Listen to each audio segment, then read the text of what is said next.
bienvenue au grand rendez-vous annuel du Festival du monde arabe de Montréal, le dévoilement de la programmation de la 15e édition qui se tiendra du 24 octobre au 8 novembre sous le thème 15 Folies Métèques, soulignant le 15e anniversaire du festival.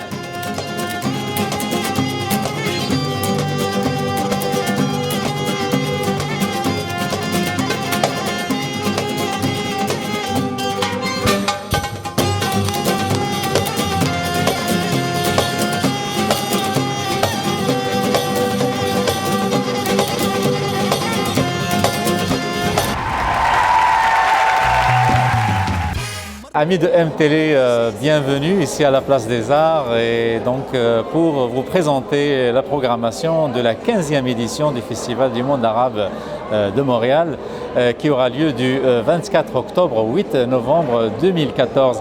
Et il n'y a pas mieux pour nous en parler que M. Joseph Nahlé, notre ami. On est habitué à ce rendez-vous annuel. Absolument, et ça nous fait vraiment plaisir. Alors Joseph, vous êtes directeur général et directeur artistique de ce festival. Tout à l'heure, on a vu un avant-goût absolument de la programmation. Elle est très riche.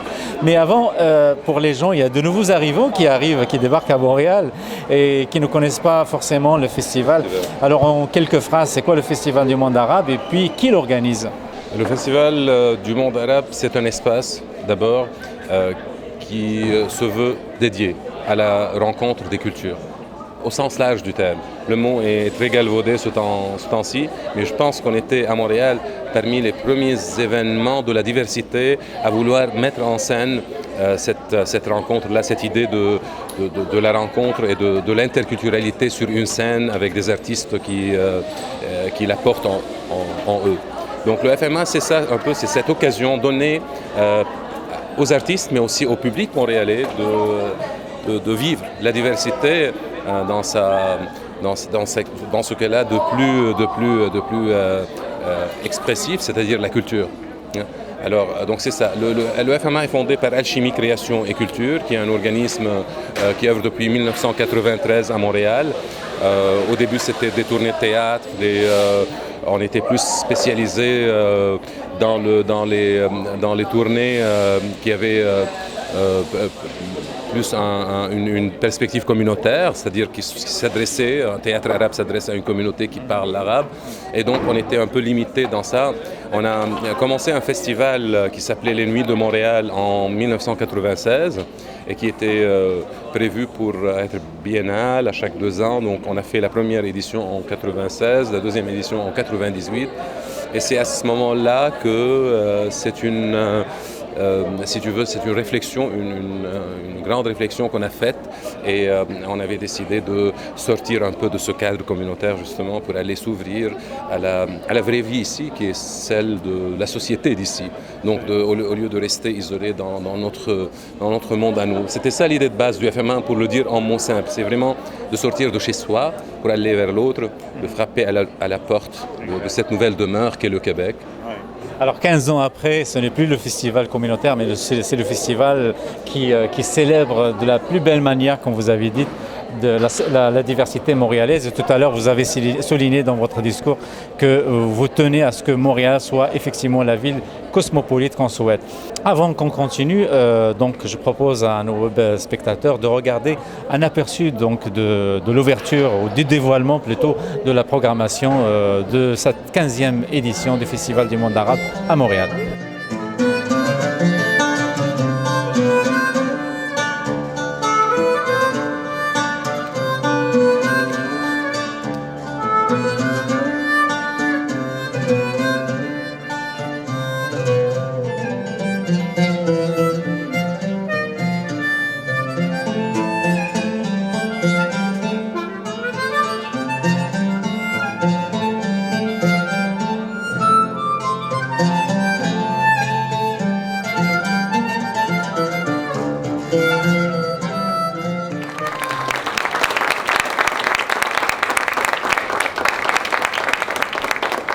le Festival du monde arabe ici à Montréal est devenu un rendez-vous incontournable et il attire à peu près plus que 100 000 spectateurs. Avec d'été. Exactement, c'est quand même extraordinaire. Ouais.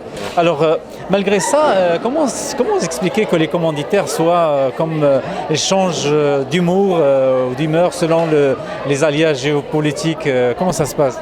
C'est-à-dire, on n'est pas les seuls à subir ça. Je pense toutes les communautés, on doit dire ça, toutes les communautés d'origine arabe, même les individus le sentent au quotidien, que le rapport avec cette culture et tout ce qui dérive d'elle et tout ce qui réfère à elle est aujourd'hui problématique dans le contexte politique actuel.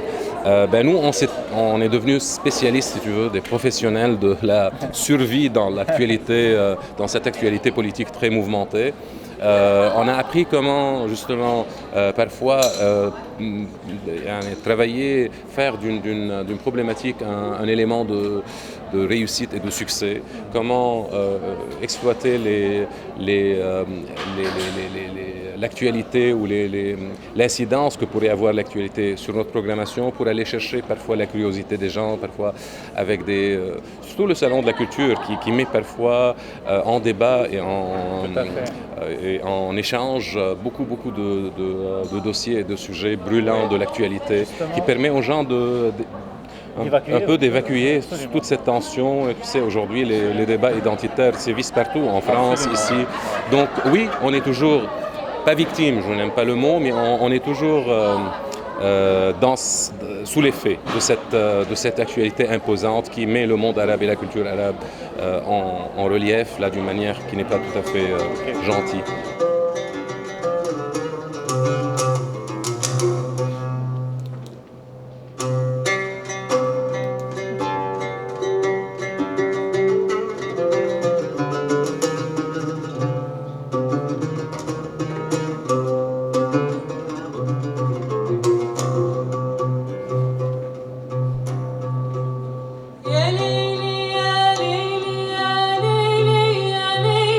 يا عيني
Au festival, souvent, les thèmes sont marqués sur le thème enfin, de l'audace, de la folie, et tout ça.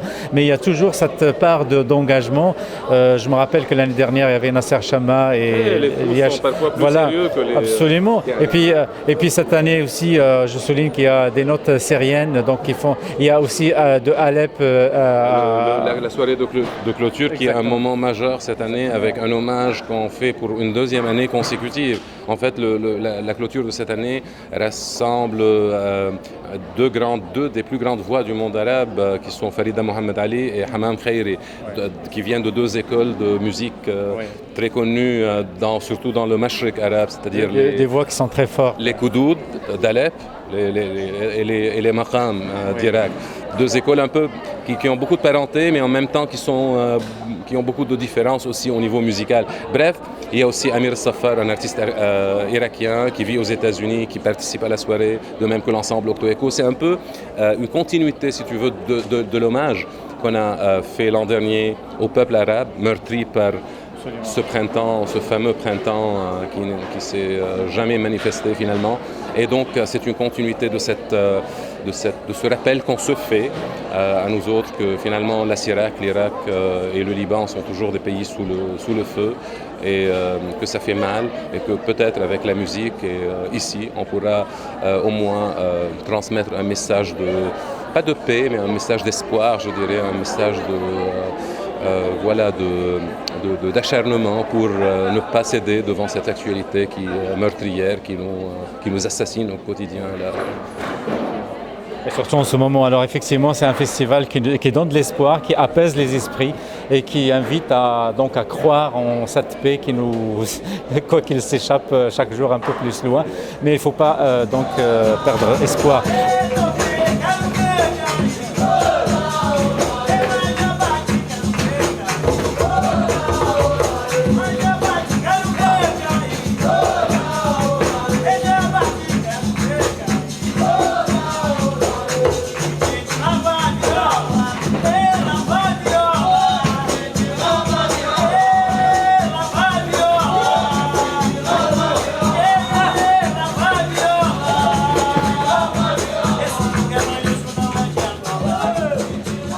Avant de se laisser sur la programmation de cette année, je dois juste signaler à nos amis maghrébins ou d'origine maghrébine la présence d'artistes qui viennent du Maghreb. Donc on va citer Kader japonais. Oui, le prince de Raï. Absolument. Il y a également les Nouba d'Alger.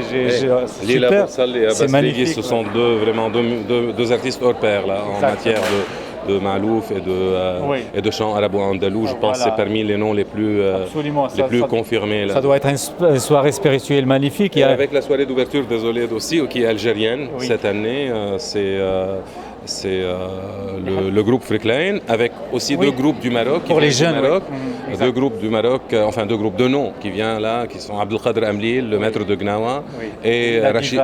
Et la diva. Et Aïcha Radouane aussi, oui. Il ne faut pas l'oublier.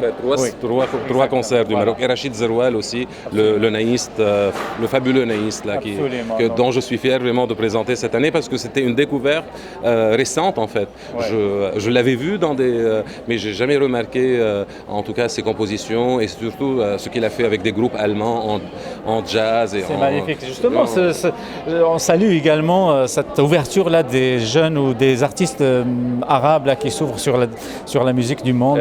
Et vous le faites très bien aussi parce que même ici dans les créations du festival, il y a toujours C'est un peu l'essentiel de ce qu'on fait au festival. En fait, oui, il y a des concerts qu'on programme qui sont tels que les artistes l'ont conçu, c'est-à-dire on les présente tels quels, mais la plupart comme vous avez dû remarquer, la plupart de la programmation du FMA est faite de conception, parfois de rencontres, pas toutes des créations, c'est pas toutes qui suivent là où il y a un processus vraiment de construction de la pièce, mais il y a quand même ce souci et cette volonté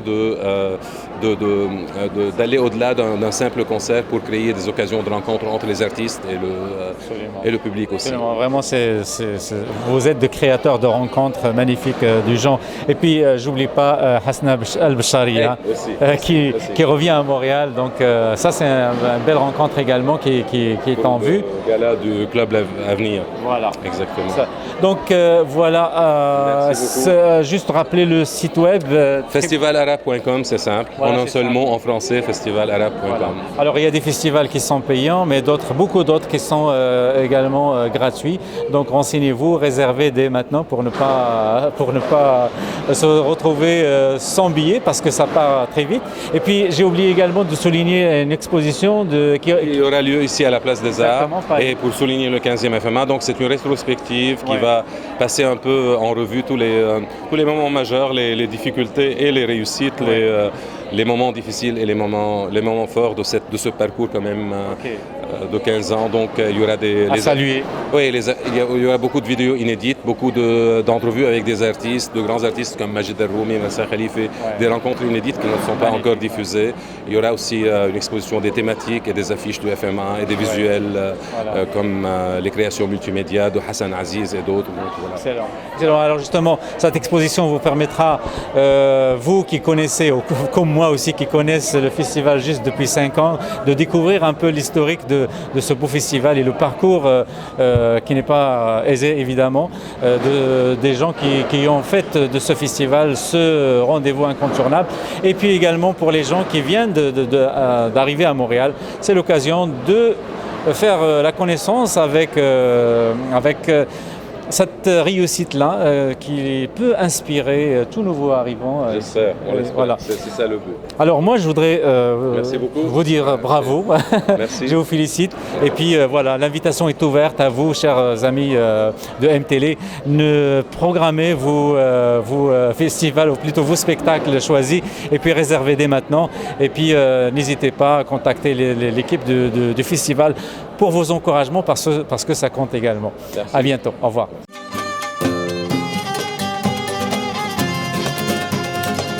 Donc, chers amis, voilà une 15e récidive. Une 15e récidive qui donne au thème de cette année sa parfaite légitimité. Oui, une 15e folie. Et le FMA continue à mener sa barque, enraciné dans cet exil qu'il a choisi, oscillant entre désillusion et autodérision, enthousiasme et patience, parcourant des routes brumeuses ou désertées, des montagnes russes, des cul-de-sac, sans jamais laisser désespoir ou lassitude déjouer son élan ou empêcher sa caravane d'atteindre sa destination préférée, la Seine. Et à faire réfléchir sur des problématiques de grande acuité qui touchent la plupart d'entre nous, telles que le dilemme que vivent les peuples arabes en Occident en général et au Québec en particulier, la situation des chrétiens au Moyen-Orient, ces métèques millénaires, les lignes historiques qui séparent et unissent les Arabes et les Juifs, les revendications nationales des Kurdes et des Berbères, autant de sujets tout aussi sensibles que l'intégration, le casse-tête identitaire ou la question autochtone. Alors pour son 15e anniversaire, le FMA est fier de présenter et de concevoir des œuvres originales s'inspirant des thématiques et des éditions précédentes et touchant à une variété de styles et de genres musicaux, allant du tarab et du makam classique au jazz oriental, de la musique klezmer au raï, des noubas andalouses au chant sacré et des trans du gnawa au rock du désert.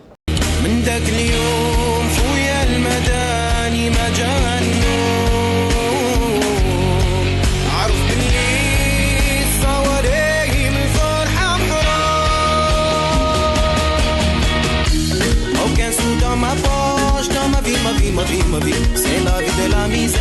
Je l'Algérienne, والرحمن يداوي حالي. أمان أمان أمان أمان أمان أمان أمان أمان أمان أمان أمان يا يابا. ودخيل أنا قتيل أنا الورد اللي مفتح عالخد. بخيل انا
فتني من فتني ظبي أسرني سيد الملاح من طال هجري هي قل صبري والعقل راح من أنا ليلي مضى أنا ليلي مضى أنا ليلي مضى طال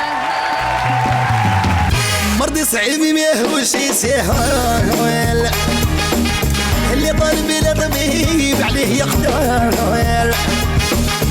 حسب نار تقديم الداخل ايه هاي تكوي فيا غير بشوية فرح عمري فيا أثر ودوايا عند هي جيبوا هادي حرق قلبي بلانا ودموع العين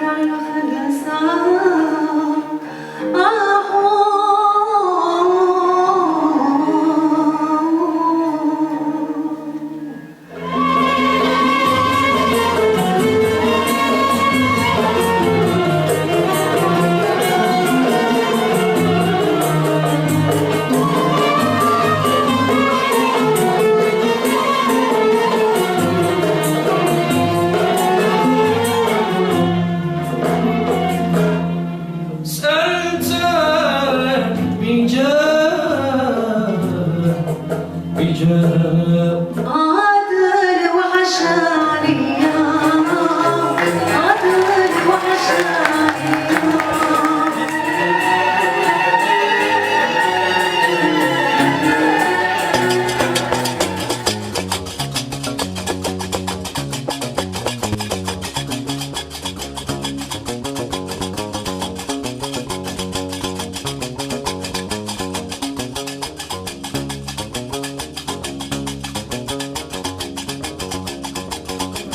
لا إله إلا الله ختمها يا رسول الله أذكر الله أصيب الله تذكر الله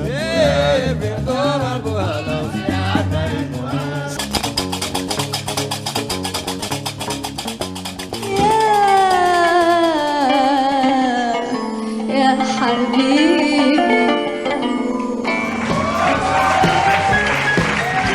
تحت الرماني حبي حكاني وسمعني جبالي يا عيوني وتغزل فيا سمعني جبالي يا عيوني وتغزل فيا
وصول